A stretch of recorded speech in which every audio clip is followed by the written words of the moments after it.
This video is on the different types of financial derivatives. Now, I love talking about this stuff. I think it's so interesting. But more than that, it's very valuable for businesses. And so that's what we're going to talk about. What I'm going to do is I'm going to run through a list of different types of derivatives. But what I want you to see is that there's going to be a common theme. There's this theme that runs through all derivatives, and it has to do with risk. So, as businesses grow, as they get larger, company leaders tend to start focusing on managing risks. Because what they've done is they've built this cash flow machine. They've built this engine that generates cash flow every quarter. And so the concern becomes, what are the risks that are out there that can impact this machine, that can stop this cash flow engine? So what are the risks that are out there, and how can I mitigate those risks? And every business has two types of risk. Every business.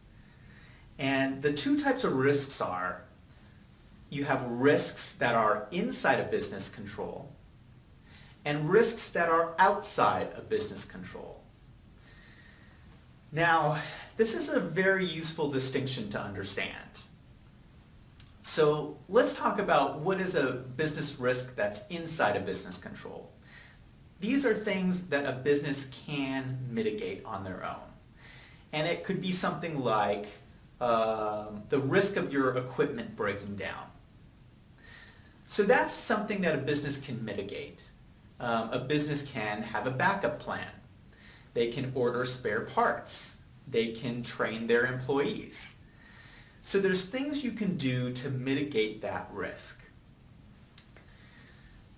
Let's look at a risk that might be outside of business control. And that could be something like fluctuations in the global currency market, right? That is something that is outside a business's ability to control. But it's very much a risk to their business, depending on their business model and their business structure.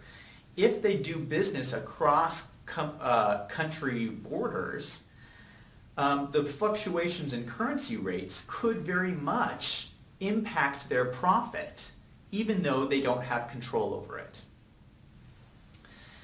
So here's the core concept I want to communicate.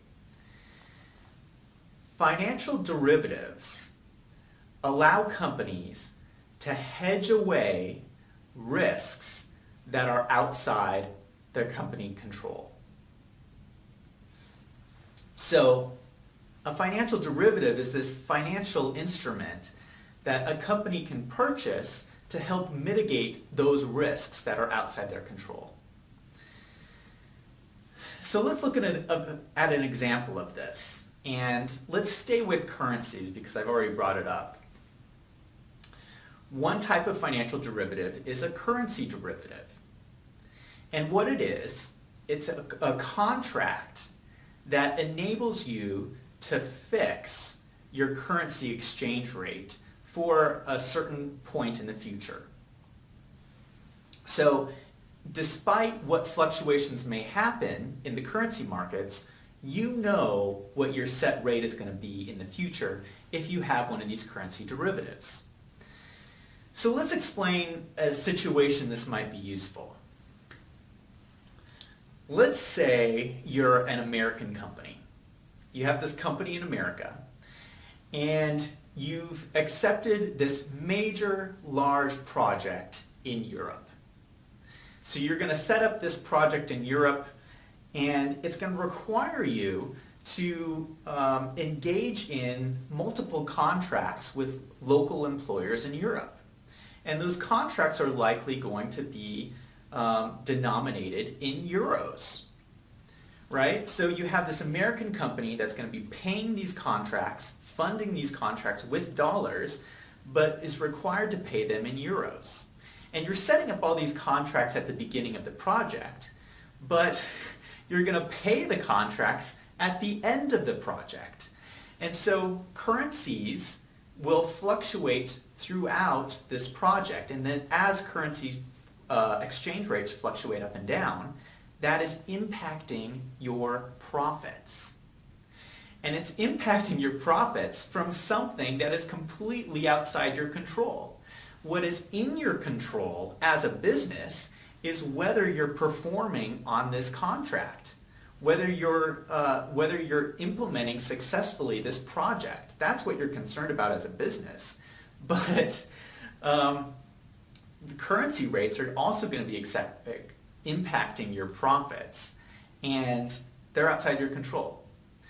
So what you can do is you can purchase a currency derivative. And what that will do is it will lock in your currency exchange rates so that when you do go and pay these contracts at the end of your project, you know what your currency exchange rate is going to be, and it's not going to affect your profits. So that's just one example. Now let's look at some of the other examples. And what I've done here is I put together a list, and you see the name of the derivative on one side, and on the other side you see the risk that it's meant to mitigate.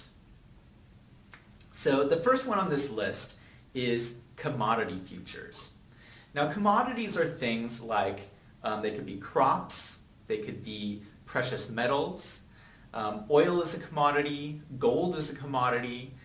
So you have these commodities, and commodity markets fluctuate up and down.